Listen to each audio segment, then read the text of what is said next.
Bueno, bilatzen duen bitarten, bai esango, hori hemen hartasoro ugari bai, artoa ere erabilizan dela, lehenengo eta behin norbera elikatzeko ez, baserri askotan, etxe askotan izan dela taloak iteko, ogi iteko, eta gero, bigarren tokin edo, ere bai... Koiarakada bat, olioa, Azin da elikatzeko, da. Baina hortaz aparte, maize bizarra edo harto bizarrak ere emando jokue.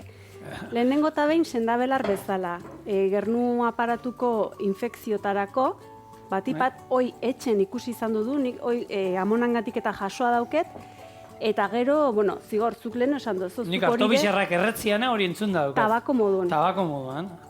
Harre, harto bizarra erretzen du, tabako moduan eta harto bizarra. Bueno, garai hartakoa izango zen. Ni lehenengoa, etxen bigarrena ez. Bai, ni bestia aurrena zuk esan duzuen neukan entzun. Harto bizarrak erretzian eta hori. Gu maize bizarra deitzen diogu, bai. Zemen? Maize bizarra. Guk harto bizarrak. Harto bizarrak.